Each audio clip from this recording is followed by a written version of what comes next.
Yung 1/4 mo na giniling na baboy mga pre ay makakagawa lang pala tayo ng napakadali at napakasarap na Chinese bao buns na gamit lamang ang 5 ingredients. Una pa sa first mga pre, lagay muna tayo ng isang cup ng flour mga pre. Tapos kalahating kutsarang yeast mga pre. Then kalahating kutsarang asin, tapos isang pirasong itlog. Tapos add na rin tayo ng warm water mga pre. Mga half cup lang siguro mga pre, add na lang kayo pag kulang. Mix mo lang yan mga pre, tapos nakalimutan pala natin naglagay ng mantika. Ay edi sorry. Oh yun na, mix mo lang talaga siya mga pre hanggang makabuno tayo ng dough. Oh di ba biglang luminis. Nilipat ko lang sa isang lalagyan mga pre para hindi na magdikit-dikit. Tapos add lang ng konting mantika. Rest mo lang yan mga pre for about 2 hours. Okay na. Nagawa naman tayo ng pinakapalaman niya mga pre. Sa isang frying pan mga pre, splash lang tayo ng konting oil. Then sunod naman natin yung 1/4 natin na giniling na baboy mga pre. Lutuin mo lang to mga pre hanggang maging golden brown. Tapos sunodon natin yung sibuyas tsaka bawang mga pre. Isa-isahin mo lang yan mga pre hanggang lumabas yung aroma ng sibuyas tsaka bawang. Tsaka na tayo mag-add ng isang pakete ng oyster mga pre. Nag-add na rin pala ako ng isang kutsarang asukal dito mga pre para may konting tamis-tamis talaga. Pero kung sakto na yung tamis ng oyster sa inyo mga pre, wag nyo nalagyan. Tapos sunod mo na rin yung magic syrup tsaka konting paminta mga pre. Mix lang natin to mga pre, tapos add naman tayo ng konting water. Mga half cup lang pala nilagay kong tubig dito mga pre. Tapos lagay na rin tayo ng kalahating kutsara ng cornstarch. Para may konting lapot lang ba mga pre. Mix mo lang yan mga pre, tapos add na rin tayo ng konting spring onion. Optional lang naman kasi may sibuyas na rin tayo. Okay na yan mga pre, gawin na natin yung ating bao buns. Sa paggawa pala nito mga pre, pasintabi po. Di po ako masyadong sanay. Pero sa may mga alam dyan mga pre, paturo naman paano ba yung tamang pag-wrap. Pero kung kakainin mo naman mga pre, di mo naman pambebenta, pwede na yan. Huwag na tayo masyadong maselan mga pre. Iisa lang rin naman kapupuntahan yan eh.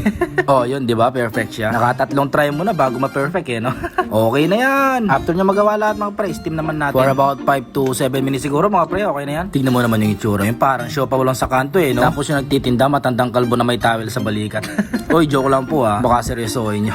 Huwag naman. Siya nga pala mga pre, kung nakabot ka sa dulo ng video na to, paki-comment mo naman kung tagasan para naman ma-shoutout kita sa susunod natin na upload. At kung nagustuhan mo naman yung mga gantong klaseng content, pakitap mo naman yung like, follow, and share. Yun lang mga pre, pakabusog kayo palagi ah. Bye-bye!